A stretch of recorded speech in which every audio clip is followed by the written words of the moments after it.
Bungie invited me out to see, play, and chat with the devs about their upcoming title Marathon, releasing on September 23rd and entering into a closed alpha here soon. In this video, we're taking a look at essentially all you need to know about the gameplay of Marathon, and then we'll round into my impressions after giving you a sort of baseline understanding of what you need to know about the game. Drop your thoughts below, drop a like if you enjoyed the video, and make sure to subscribe for more Marathon content. Genuinely, I'd love to continue coverage, so if you'd like to see more, let me know.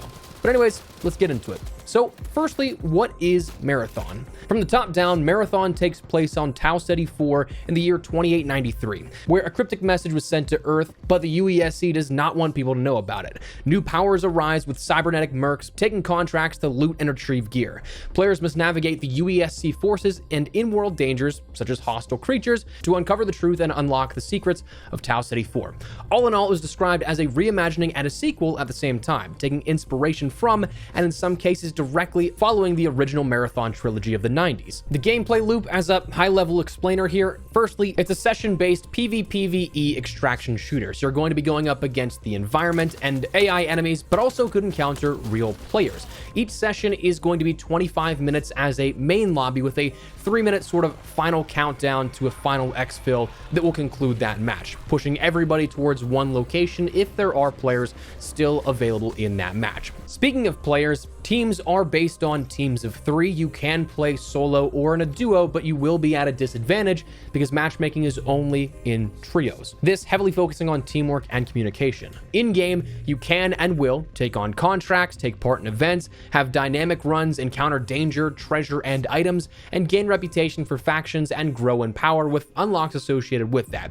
This will end up having as a, again, top level, seasonal resets, new content each season, events and patches planned for each of those as you go into the post-launch support. Your main asset is, well, you, what is called a runner. The lore for this, basically, runners are for-hire mercs with cyber shells. In canon, they cannot technically die, they're functionally immortal, but their consciousness is re-uploaded to a new host shell with each run. This, I think, was expanded upon in a cinematic they probably showed during the reveal pre-recording this, but it was shown to us behind closed doors for sure. These runners possess their memories of who they were before, but from what we saw, it appeared the sort of distant memories start to fade more and more into obscurity with each time you die and are placed into another shell. Kind of like a copy of a copy of a copy starts to lose the defining features almost. But runners we had available were Locust, Glitch, Blackbird, and Void, each offering up their own unique gameplay abilities. Locust, the main sort of heavy focus was that of having a little bit of a dash effect, but the ultimate was kind of nuts. You land a few shots whenever it's active for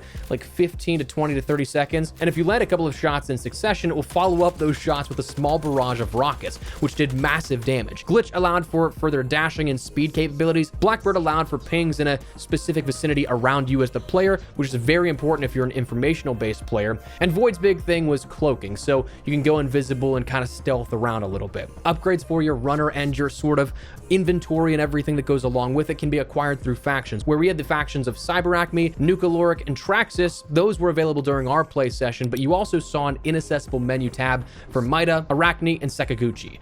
Each faction comes along with specific contracts and upgrades that you can end up completing that will grant you upgrades and bonuses that will last the entire season before a new wipe takes effect. So the earlier you get them done, the earlier you progress, the longer you can kind of enjoy the fruits of your labor.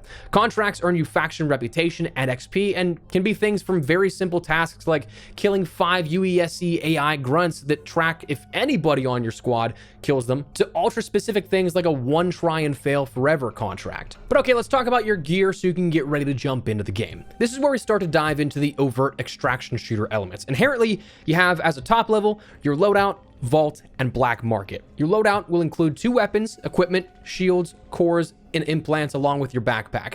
This is what you bring into your matches each and every time that you end up jumping into a match. But ultimately, it's what's up for grabs as well. If you die with anything of this on your person, it's gone for good. Your backpack can be upgraded with types of loot that will offer abilities like quicker speeds on hills or stealth, and depending on the loot's rarity, you can get anywhere from, I think it's like 8 more slots of your backpack to 24 additional slots of your backpack, which can also have some crazy benefits associated to those rarity rarity levels. Your vault, this is your basic account storage. You have, I want to say by default, a couple hundred inventory slots, like maybe 150 or something, though I can't be 100% sure of that. We didn't record our first day of playing, and the second day we came back where we did, the devs had given like a step or two upgrades for everybody to experience a little bit more of the game, where at that point we had 200 item slots. But this is your safe storage, so you can drop your loot off here to gear up for another run, save quest items, save upgraded items, and so on. This can be expanded to give you more space if you complete contracts for your factions. Upgrading your factions starts to become like really integral to the gameplay loop the more you go along, and you'll see that as we progress. And the black market, this is where you can purchase things in-game, like in-game currency, not microtransactions. This can be used to buy extra items on regain, bonus loot, ammo, heals, you name it. This can also be upgraded as you rank up your factions as well, offering more things to buy as you go along. So again, quest lines are pretty important to the gameplay loop. Loadouts, these are comprised of weapons, equipment, shields, cores, and implants, all of which have designated rarities: standard gray, enhanced green, deluxe blue, superior purple, and prestige of gold. Standard gray is your normal loot, offering some buffing attributes, but nothing too crazy, and then all the way up to prestige of gold, where that's the highest level of rarity, worth tons in cash, but also has a lot of extra benefits to the gear associated with it as well. Like, for example, the one that I found and I thought was insanely beneficial was the kinetic reinforcements, which was your shield health. This took your shield to 4 total, but one of the attributes was that the shields take half the damage with this one, meaning it was basically your tempered effect from Warzone, where 2 plates equaled 1. But where this became insanely powerful and beneficial to have is everyone starts with 1 single plate, not 1 double, so I had the same effect of 4 plates where others had 1, effectively doubling their health with their base health in that 1 plate. Weapons, there are a handful of them found in the world, off players, and in the black market. Personally, I like the Bully SMG a ton. That was one of my favorites. That thing shredded. I didn't find the revolver, but that apparently was nuts as well, and I was a big fan of the upgraded sniper. And speaking of upgrades, you can find attachments for weapons that can be huge benefits. Like the AR, an extended mag on that was just, it was so life-saving in a lot of engagements. Equipment, these are your things like your lethals and chemical grenades and things that you can throw. Shields, these are implants that can be upgraded to add to your shield strength. By default, again, you have 1 shield tick, but you can gain the strength of up to 4 through upgraded implants. There are varying abilities for each, the most basic of them offering just simply another shield slot, bringing you to 2 to start. Like the most common is the Protector V1, but others, things like that Prestige Kinetic Reinforcement V2 I mentioned, changed the recharge rate and gave me max shields. There are a few in between those, but shields are very important and can also be repaired with a shield charge, by the way, so just want to mention that.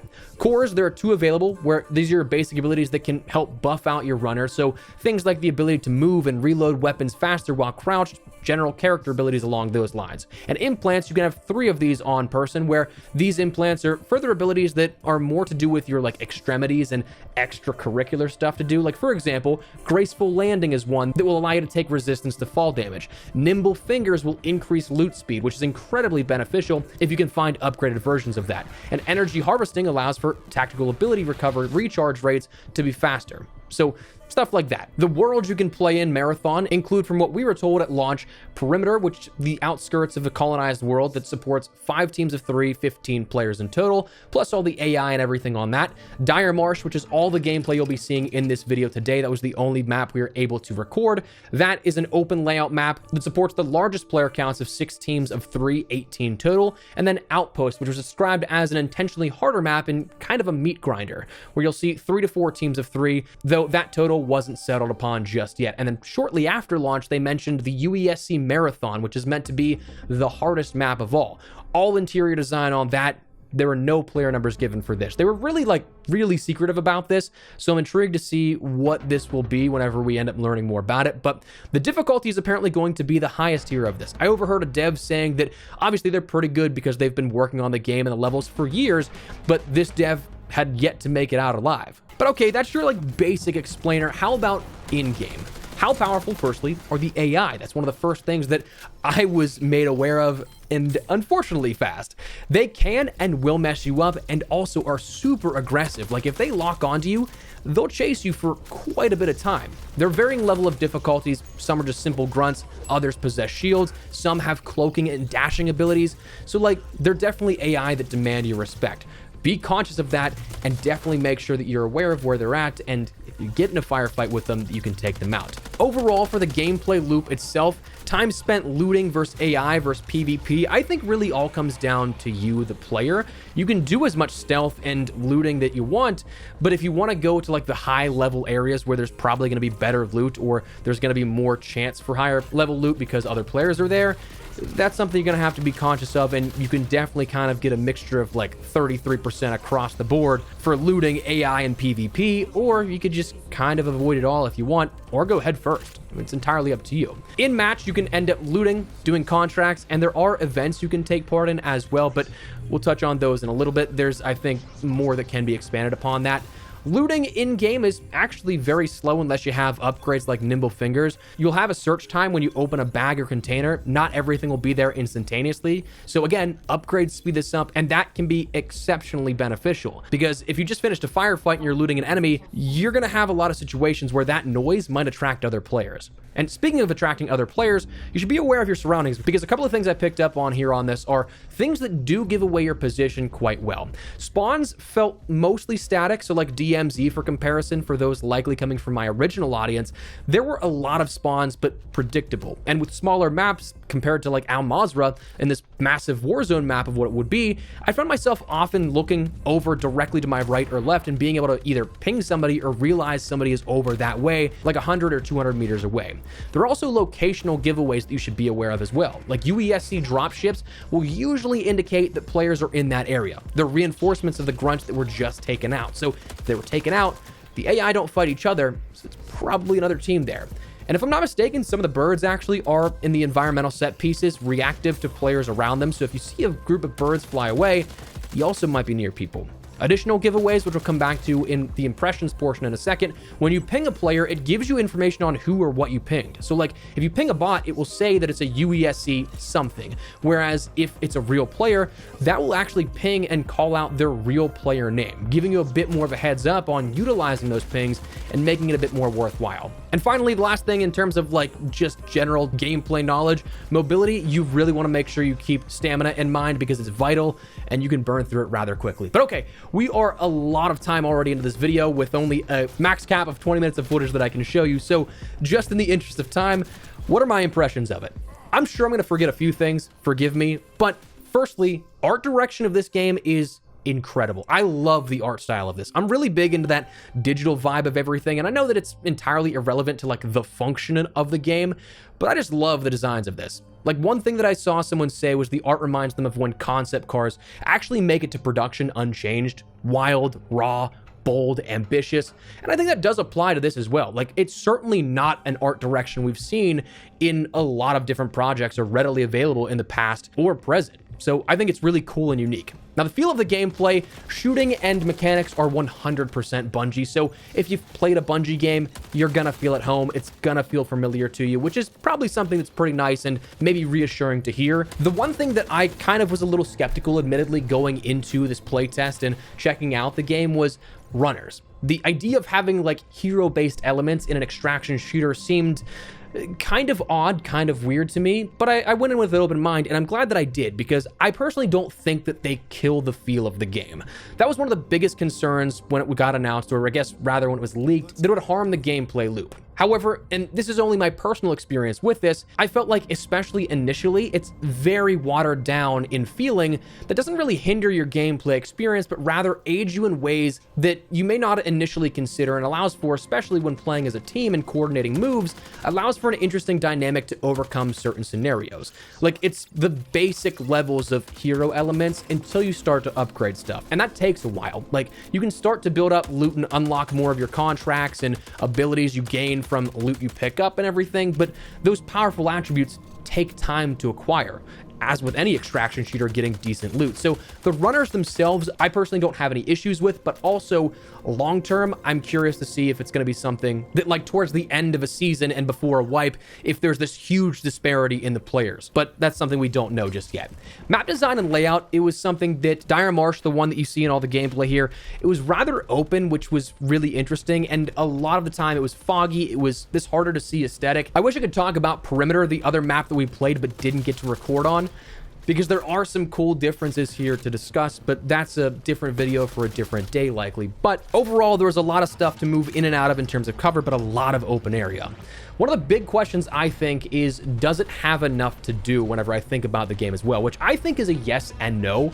In game, I feel like there definitely could be more. There were only a handful of like contracts and things to interact with in terms of events, which is where, mentioning it earlier, I said I wanted to come back to it, because in game I felt like there could have been a little more. There were only a handful of things to do, which we'll touch on in a second, but out of game there was a lot of depth right up front, even just in an early alpha build that we played, and I'm imagining it only gets better. Of things that you can like grind out, progression was a big focal point on faction ranks and things you can progress there, obviously because upgrades are tied to it. Through factions you can expand your vault and storage, along with plenty of other things that are considered longer quest lines.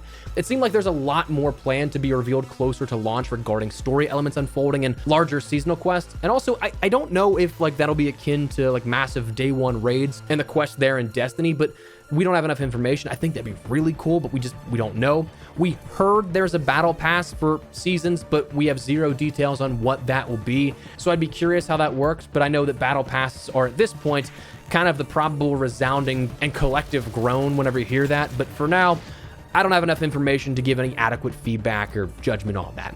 Looting, contracts, and events, I do think coming to the in-game thing is where I feel like it could have been expanded upon a little more. There were things like high-value target areas that you could end up looting and taking down like a boss. There were wave-based projection events, and then there were a few contract puzzles that you could do, but once you play the same map for a few hours, you'll start to quickly exhaust all of that and kind of get the gist of all of it, where I'm personally hoping to see that expanded on a little bit more, but we'll see. And then kind of nitty-gritty stuff here. A couple of things I liked and disliked on a more minute detail level. Things I liked: when you ping a player, again, it gives you that information of if they're a UESC bot of some kind or if they're a real player. In your loadout, you can see actual player stats to see what each upgrade or enhancement does actually do and where in terms of your overall sort of character level, your runner level. And then HUD elements were very clean yet informative. There was also really nice quick swapping on the D-pad that offered quick selection of heals, which is huge, and a few things that I do hope are going to be adjusted here. If you noticed in the footage, I don't think that some of my settings were saving game to game. I'm big against motion blur, but it still seems like at some points it just returns. UI elements also run off on each other in some of the menus. Like sometimes I'm trying to loot an implant or a core and the UI element card is placed over top of the open slot, so I can't see what I'm either replacing or adding, which in the heat of an engagement can be very important. UI pings in our build didn't disappear, so by the end, if you were pinging a lot, you just kind of have a jumbled mess of HUD elements. And finally, AI was challenging at times, and as we mentioned, there's multiple levels of those enemies. Definitely, it's nice to have that challenge here, and it's something that forces you to adapt on the fly, but you'd also end up running into AI that would have like purple shields, take 90 plus rounds of ammo or more to kill, and then you get like one shield charge and like 30 rounds of ammo back off of them. So I felt like the stronger the bot kill should probably grant higher yield of loot, so that you're not just accidentally aggroing a big AI boss and then just burning through all the loot you brought into the raid, only for all that noise to perhaps also bring a team your way to maybe kill you. So I'd like to see that adjusted. Now, I know that I'm also probably forgetting a ton of things, and being on a time constraint here, I kind of burned through a lot of my time earlier on. But anyways, yeah, that is some impressions initially here of Marathon, basic explainer of everything that you should know about the gameplay loop and the game itself. So that, I think, is where we're going to wrap it up. I'm actually really looking forward to learning more and getting some more hands-on time here, hoping to get into the alpha and play on my own hardware to see how it performs there. But I'm excited to have another game to throw into the rotation. I'm personally usually not into the extraction genre all that much, but this felt like enough of a twist that it was something that, I don't know how to describe it, it just kind of hooks me enough. Will it become one of my favorite games? I don't know, but I'm definitely looking forward to playing again, which is always a good sign, I think. So that is, we're going to wrap it up. Let me know your thoughts down below. What do you guys think of what we saw here with Marathon out of the reveal and here in this video? Feel free to drop your thoughts, but if you enjoyed the video, you found it at all insightful, do me a favor, drop a like on it. And of course, if you are new to the channel, make sure you subscribe so you don't miss a single thing regarding all things Marathon and other FPS content. I'd love to have you in the community. But for now, thanks so much for watching. Mine has been Espresso. I'll see you later. Take care and peace.